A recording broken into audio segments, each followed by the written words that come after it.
What has happened to creativity over the last, say, 30 to 40 years, maybe 40 years, but it was a little bit of a delay in Europe and so on. So.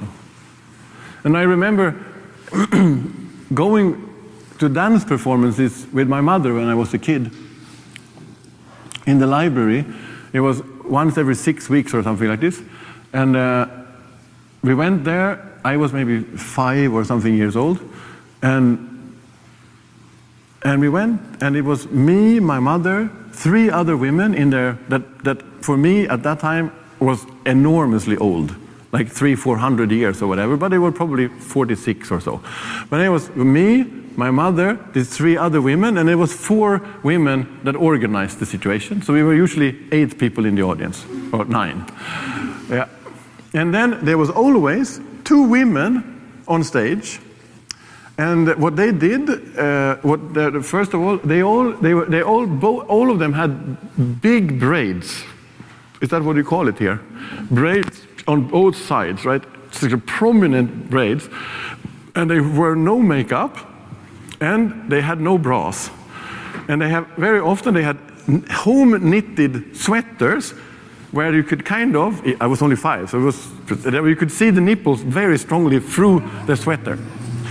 And they had flappy pants used in kind of jersey material or something like this, that, you know, whatever. Nothing that was tight down here, nothing tights or whatever. Leggings was not invented even at that time. No, flappy pants, homemade. And usually the sweaters were either just gray or different gray nuances in this direction, differently wide stripes. And they always had socks, like woolen socks on. And then they rolled around on top of each other for a really long time. Well, it was nothing sexual or something like this. They just rolled around on top of each other for a really long time. It was amazing. And they rolled and rolled and rolled. And sometimes they even rolled like in other directions. It was great. It was really, really fantastic. And then there was oftentimes either a guy or a girl. It was better when it was a girl who was doing the sound. And this was usually the best one was a female music maker, sound composer, who she had 3 stones.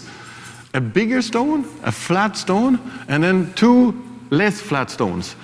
In the beginning, she kind of for a really long time with these 2 stones. And then like after an endless amount of rolling around, it went like, I was like, that was so strong. But phenomenal. And every 6 weeks, me and my mother, we went to the library and watched girls with puha. But I remember this as extremely, extremely important to my life. And, well, maybe not actually, I invented that. But it was really, really fun to go there. It was also not such a big problem if there was a young guy who was running around, more or less, looking for chewing gum underneath the chairs rather than looking at these ladies. But anyways, there was something that was really, really fabulous. And that was this kind of the presentation of creativity.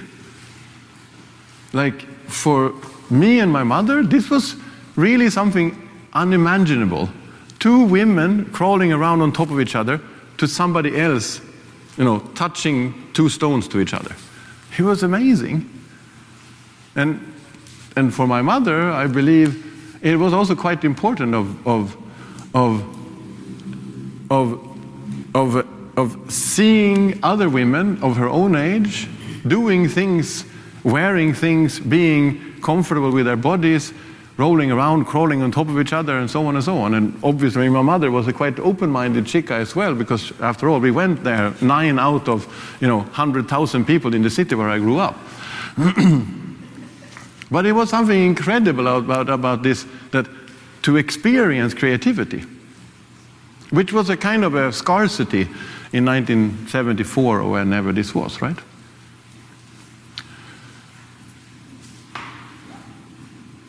living in growing up in Sweden, which maybe wasn't so different than Canada after all, was a very strongly homogenized society where structures were prominent and where life was square and striated.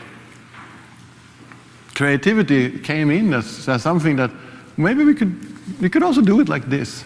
And one day, my mother went to a little bit of another city, and there was a shop with Asian clothes, and she bought one of these long-ass women dresses with mirrors here. In what? Not? Yeah, something in that direction, exactly. And then first it was white, and then after a while she colored it herself into kind of indigo burgundy purple-ish. It was, and I thought, wow, I have a hot mother, totally. I mean, I was 5, so whatever. But like a cool mom. But then anyways, so the thought here is like, but where is creativity today? And how does this come together with this movie?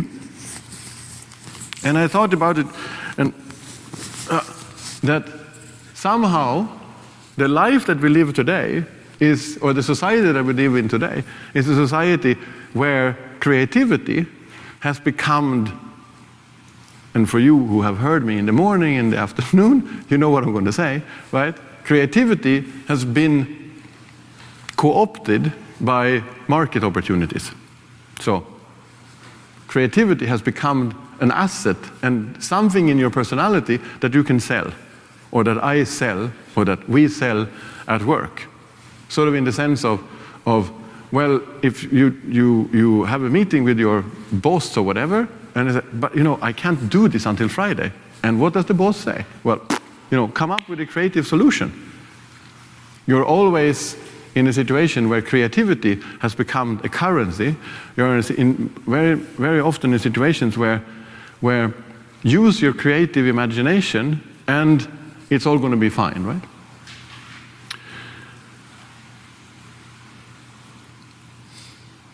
In an insurance company in Sweden, they have started to hire people in a new way, which is that they interview you, and then they are convinced about that you have qualifications. And then the only information that you get is that over there is your cubicle. In 3 months, we want you to report what you are doing here. They don't get a job assignment, they only get a desk and 3 months salary. And now show your creative ability and we will maybe keep you, right? Which I find is quite scary to understand that you are now responsible of making yourself useful. The tool you have is creativity. For me, this is an interesting and slightly scary development over 40 years. We can also think about, you know, when in our personal computers, on our laptops, we are using software, at least I do, called Creative Suite, right? Adobe Creative Suite. And it feels great to use Creative Suite. It's kind of, but it also somehow is complicating and somehow disturbing, is that Creative Suite is a framing so that you can have access to creativity easier. But it always already tells you what creativity can be, right? It always, if you're working on InDesign, it's going to make you make InDesign documents. It's not going to make you something else. If you're working on Photoshop, you know what's going to come out. Probably a rather idiotic image, but it is in JPEG. Creativity in this respect is always operating within the field of the possible. So creativity is always within the domain of what we can imagine. We can imagine all kinds of weird things when we do in Photoshop, but we also know that we can only use the tools called magic wand and whatever they now are called, right? So creativity is always staying in the realm of the possible. So in other words, what the dad is doing is not a weird thing, really. Are you falling asleep, Hannah? No. Shh. Oh, good. So what the dad is doing is he's not an insane psychopath or whatever, but what he's doing is that he's telling the headmistress, don't you dare tell me that my son is a mediocre person. Because everybody is here to be creative. So what do you mean when you say he's such a creative person? You mean that he stays within the realm of the possible, within the realm of the already reasonable, good, decent, appropriate, nice. So I am on the side of the dad there, I must say. So when somebody calls you creative, it's tell them to piss the fuck off, right? If somebody tells you, oh, you are such a, oh, Andy, your imagination is such a thing, then don't spend the rest of your life with me. Totally not. No. My question is, where are we then, right, today? If creativity is not enough, and what happened with us as making art, many of us, or being in the cultural sector, what are we doing here if creativity is common sense, and creativity is something that we are on a daily basis, and creativity is something that's been co-opted not only by Adobe, but about so many opportunities. And obviously what Facebook, which is another good old example, what Facebook is selling to me is the opportunity to be creative and show that I am a creative person. You know, I am famous for inventing really cool hashtags. No, I'm not, but you know, that's so creative hashtags, seriously. Or how do you do your selfies? Or healthies is a new thing. Are you doing healthies? That's after you go to the gym, you take a picture of your ass to show that it's nice and healthy. Awesome. So creativity is like dollars, yens, and euros, right?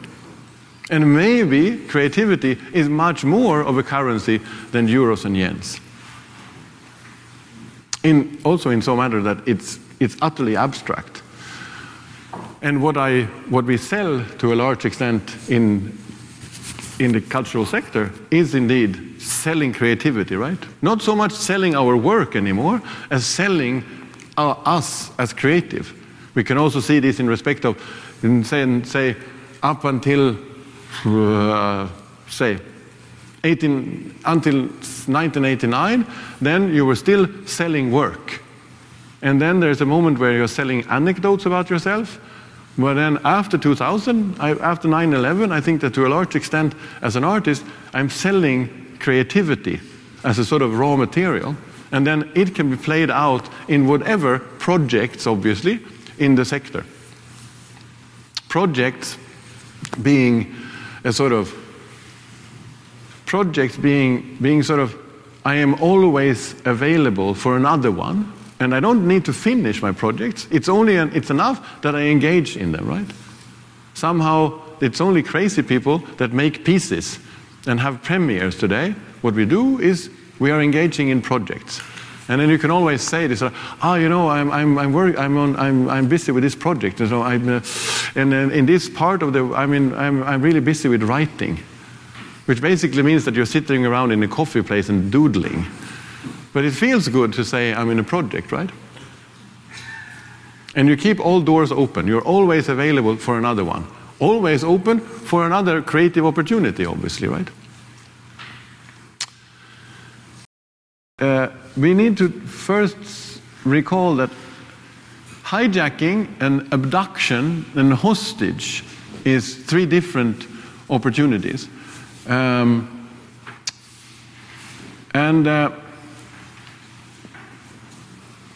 these three capacities have very different reasons for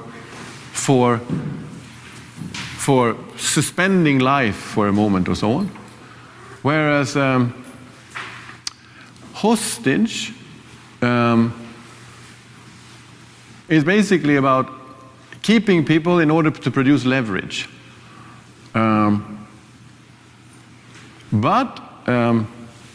And most of the time, in order to obtain monetary value.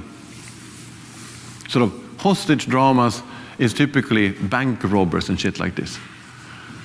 Then abduction is then again different. The conventional idea is that you abduct a really attractive princess and put him in your tower or something like this. So abduction is about obtaining value.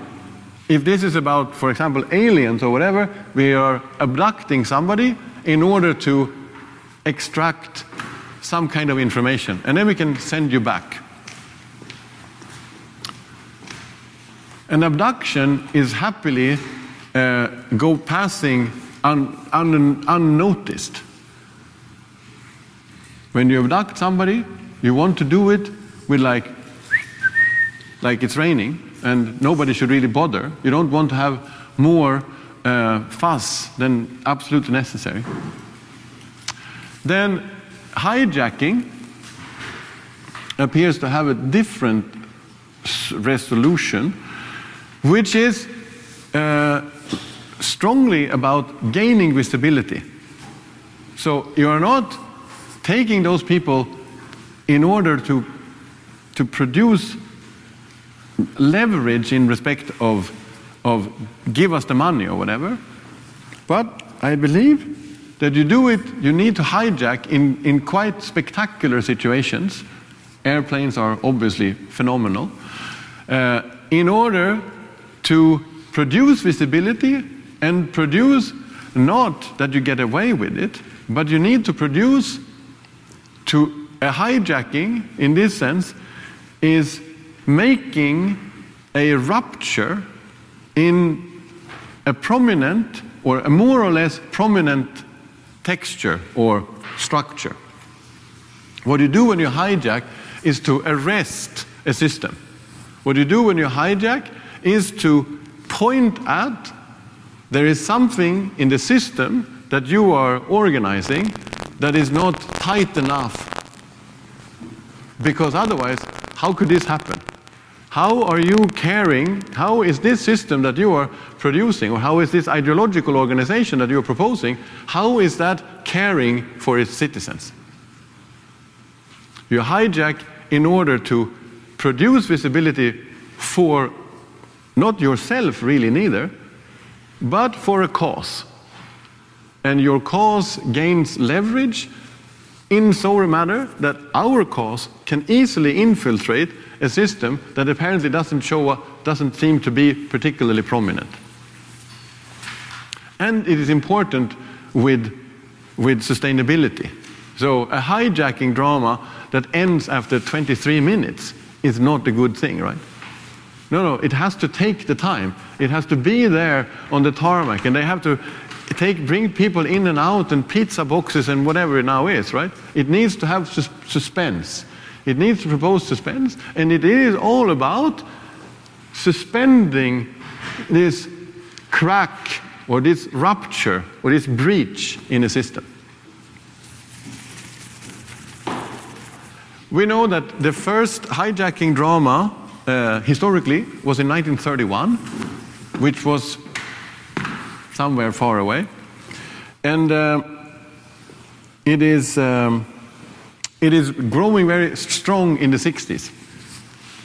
In the 70s, there are up to 50 hijacking dramas per year. I think, how many hijacking dramas was it that last year? Like, who would hijack in 2013? Maybe the last hijacking drama was 9/11, but I actually would not define 9/11 as a proper hijacking. This is more of a hostile takeover, and it is about another kind of production. The prominent hijacker is not there to destroy property. It is enough to show that there is a breachability, so to say, in the system that we are addressing. So now, how come then? It's not so wondrous that it is in the 70s that hijacking dramas are happening, and it is not so strange to see that it is in the later 60s that they're growing strong. If we would now think that this is a moment where structures in society have coagulated, strong societies around in the West are super strong, very prominent, and there are two very strong ideological situations, right? I would say that the 60s and 70s is the moment in recent history where Western society, where the world is as strongest dominated by structure. Super prominent structures. And there were two of them. So on the one, so now we make a translation, right? So could we say that structure in political terms equals ideology? Ideology is a structuring of behavior and conduct. So we need to have structure, or my proposal is that only in a society that offer strong structural opportunities is there reason enough to make hijacking. Also in the sense of we hijack an airplane going from Miami to Charles de Gaulle, and then we land, we are now saying, take us to Moscow. In this moment, the US, or imperialism or capitalism, has to say, under no circumstances. But it is also interesting, I think, that the former East, Soviet Union, they would absolutely say, if you want to come over here, you're welcome. We are on your side, right? If they wouldn't, they would also give up their ideological positioning. So hijacking becomes, in a way, a sort of an effect box, in the sense of a fuzz pedal, or a what do you call it, a flanger or something like this, in between two strongholds of capitalism and socialism. Okay, so in other words, poltergeist, structure, ideology, hijacking would be a proposal. Then we wonder, what happens with Kevin and his hijacking? And maybe it's a little bit of a delay, but I think there is a second opportunity for hijacking, which is coming around about 2000. But in this moment, it is not about hijacking. In that moment, it is not about the active hijacking. We are now hijacking this airplane in favor of the cause so-and-so. But the second generation of hijacking is rather to make somebody else hijack me. And I'm thinking now that this happens, say, around 2000, halfway in the 90s or whatever.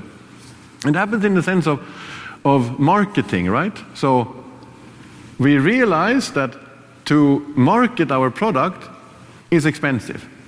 So it is smart if we can have our clients hijack our product and, so to say, take over the circulation.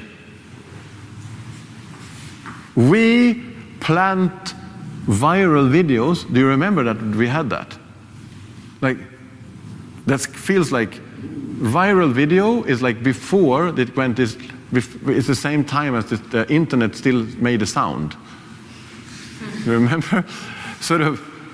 But viral videos, we were sending out, the companies were producing viral videos that then put something in motion. And that it was, you guys were supposed to take over, hijack the product, and then circulate it. And it was excellent to think that, no, we don't want to sell our product as a homogenized situation, but it is really great if you hijack the product in your way, and you hijack it in your way, and you in your way, so that we, instead of having one marketing campaign, now we have millions of micro campaigns that is selling our product in ways that are way more complex than ours. So again here, we want to be hijacked by you. And the second reason for this, for why this was interesting, was that once we have, if we hijack you with our product, we produce a certain kind of sustainability with you as a client, but whereas we allow you to hijack me, then the consideration is that the client is producing a stronger responsibility for the product and will buy the next generation. My consideration, obviously, is that the first kind of hijacking, operating on a level of structure, has now transformed as using hijacking on a strategic level. So it's a matter of becoming the hijacked in order for something getting going, but in a mono-ideological society, only in order to boost circulation. And here, again, it is different in respect of visibility. It is rather the instigator of the situation is not the one that should become visible, but it is rather the client that should feel prominent because of the situation. And this, again, obviously goes well together with timing, right? So in the 90s is where viral marketing and gets going. And this moment is also where one of the reasons why that is detected, why this is interesting, is also that advertisement or commercials, advertisement, realizes that if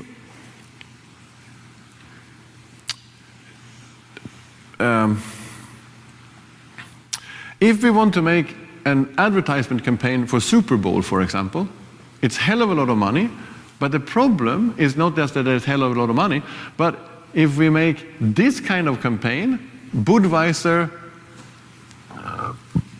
a beer for young women, that's that side, then that side, a beer, that side of young men who likes to drive a Chevy is not going to buy the beer.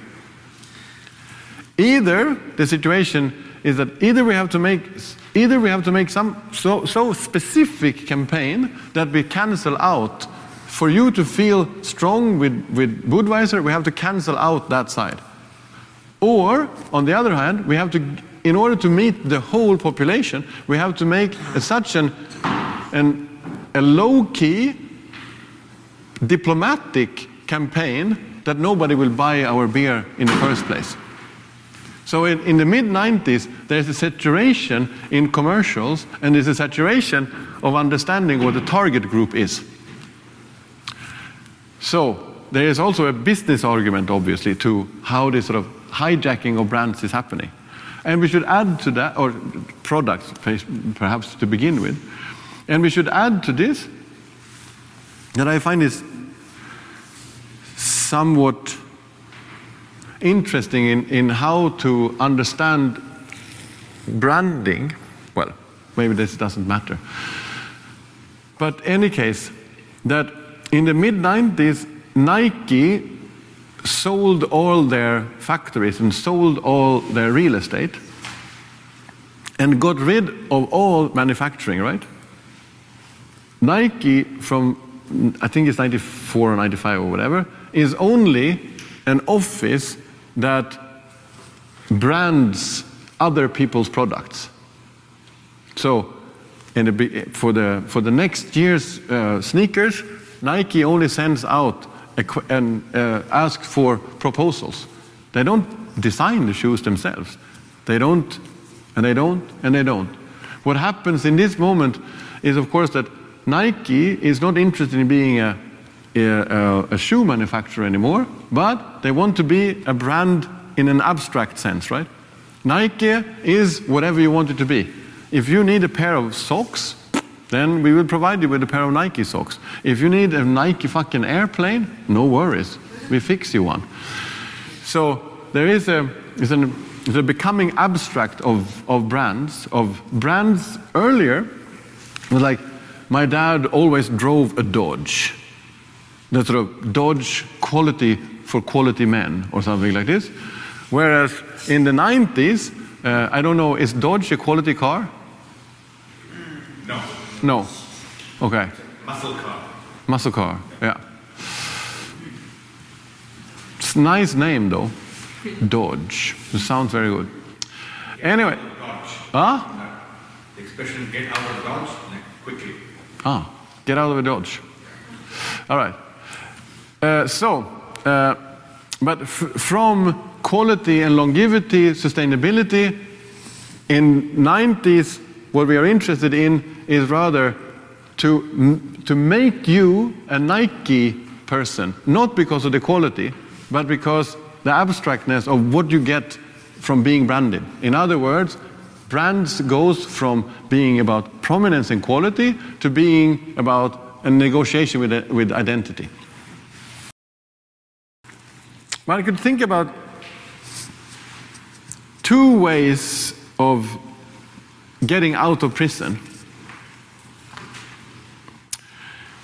And on the one side, with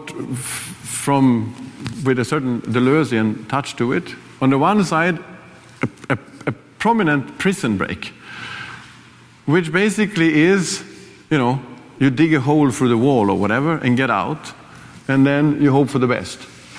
The thing with such breaking out of prison in such a way is obviously that for the rest of your life, you will look over your shoulder, and somebody will come and get you. And in some or other way, one could also say that the moment when you are caught, you feel, oh my God, thank God for this. I'm so sick of looking over my shoulder, right?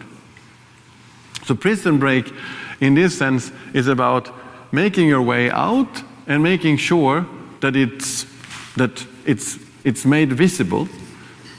And the consequence is that you will be haunted by your past throughout your life. Second version of prison, of getting out of prison, is to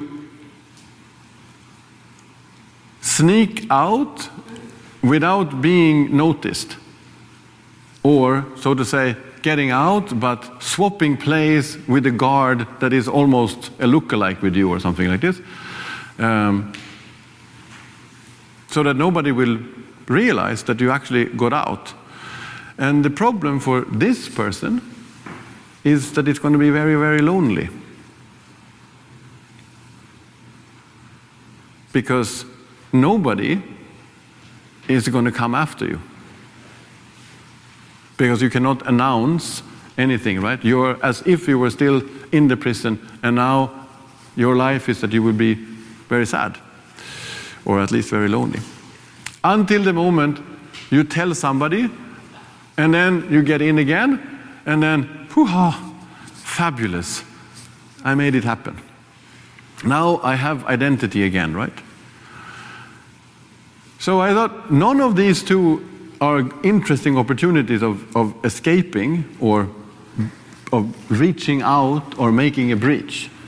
But we have to figure out a third opportunity. And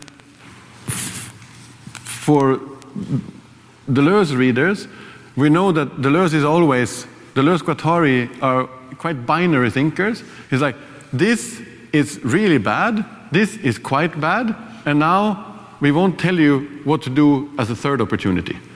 It's always like, space is striated, space is smooth, and now make something in between that we can tell you what it is. It's ongoing with Deleuze-Guattari. But what they do instead is introduce concepts that is not telling us what to do, but rather is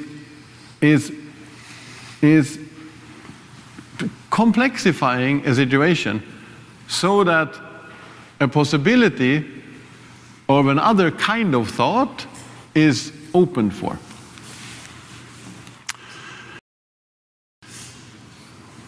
I was nevertheless thinking or considering, could we think about not a structural hijacking, nor a strategic hijacking, but a tactical hijacking? And that is, I don't know how to get about this, but how do we get over, because we need to connect here with creativity story, right? So, but what has happened when creativity has been co-opted by capitalism? What has happened when life has become co-opted by financial capitalism?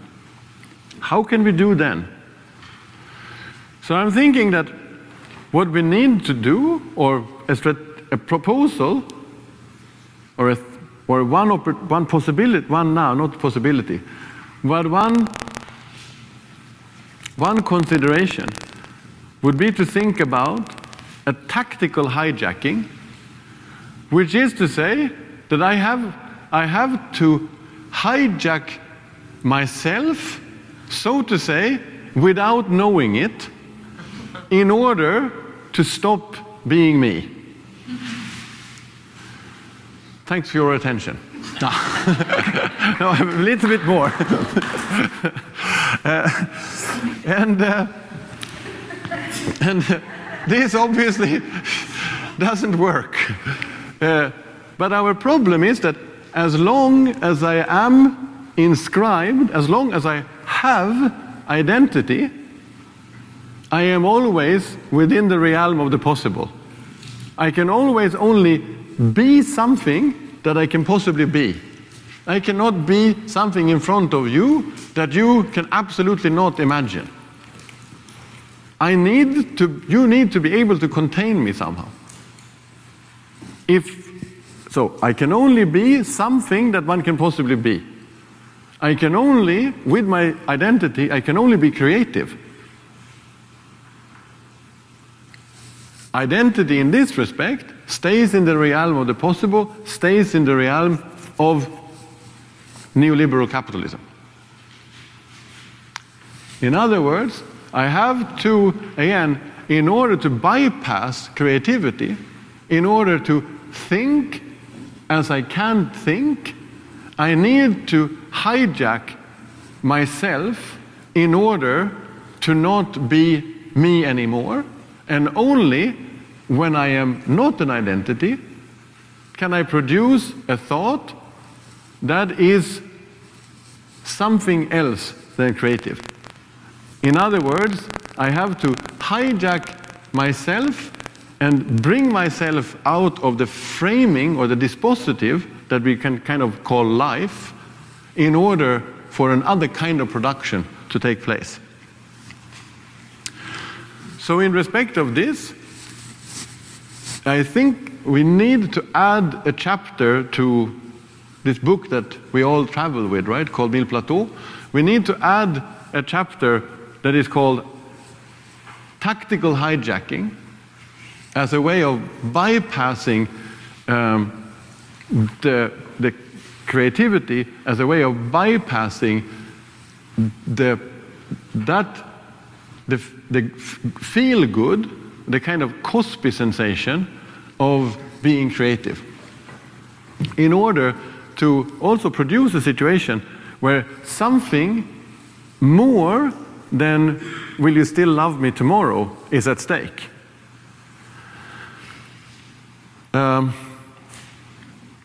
However, I think that the only way of coming to such, the only way of producing such an opportunity is indeed by turning back to structure. So, just a couple of more words. So, I wanted to make a difference in between fantasy, imagination, and something that I call systematic imagination. And fantasy is basically what you do when you are on World of Warcraft. Which is basically that you have to tell yourself, I am a gnome or something. And I am called Hurtzig. And then I come in there and my friend Brendan is there. And I know that he's Brendan, but in World of Warcraft he's called, something unpronounceable. And then we sit in there and we chat with each other and we talk about gold mining and shit like this. And then all of a sudden my friend says, did you pick up the tickets to the Britney Spears concert? And that is like, you just don't do this. We can do this on the Skype chat next door, but World of Warcraft needs to be intact.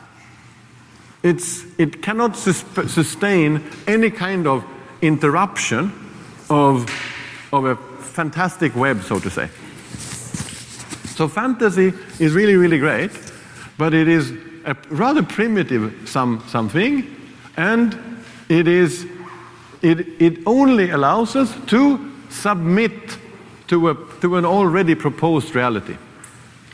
Then imagination, this is not exactly philosophical, but critical theory is also quite bad. So imagination has a slightly different sustainability, or is it slightly more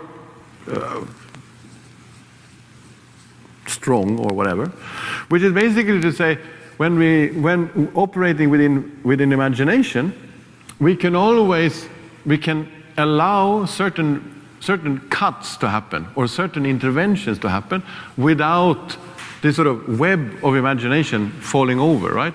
So we take a taxi home from theater center to the York Hotel or whatever, and then Hannah says, well, fuck this, let's go to Paris. Okay, there's no problem. Let's just take off, right? And then we started to say, yeah, and then maybe we will be there tomorrow at 6:30-ish. Should I maybe call La Bargerie and we can book a table? Yeah, absolutely great. But shit, I have a dentist appointment tomorrow. Yeah, and then, but we can always fix, so to say, right? So imagination, maybe with bad examples, appear to have slightly better sustainability. But it is again, and what it does is to offer us to make a melange in between an imagined and kind of my life. Works fine. But it still only allows me to think within the realm of the possible. Then, is it possibly so that we now can say, aha, fantasy is, I've never done this before, fantasy seems to connect well with tactics. It's volatile and cannot support interruption. Imagination appears to correlate with strategy, but is sensitive. But relies on structures that are is exterior to it. And now, the third version is what we talk about as systematic imagination, which is not to produce, not to imagine what we can do, but rather to imagine an organization, to imagine circumstances, to imagine a striation or a grid that we can move into But not now not an imagination that allows us to think certain things, but rather a systematic imagination is something that when we enter it, forces us to think, not necessarily, but forces us to also think things that we were previously not able to think. So, and systematic imagination is a way of a conceptual apparatus that can force us to not think through identity, but instead think through I don't know what. In other words, we need to, in order for a tactical hijacking to happen, we need to set up a systematic imagination. So there is here is some sort of correlation in between tactics and structure. And this would be to think that we can deal with a sort of a two-folded concept. On the one side, hijacking, and on the other side, systematic imagination. And now I have talked for quite many hours, and I am still a caring person, so I will now offer you some eerie relaxation of not having to listen to me at all anymore. I don't know if we exactly made it to home run in the hijacking experience, but I hope that we had a good time together.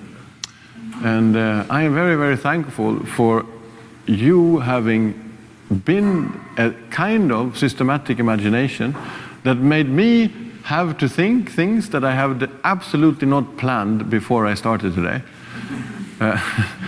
Of making sure that I am also on thin ice.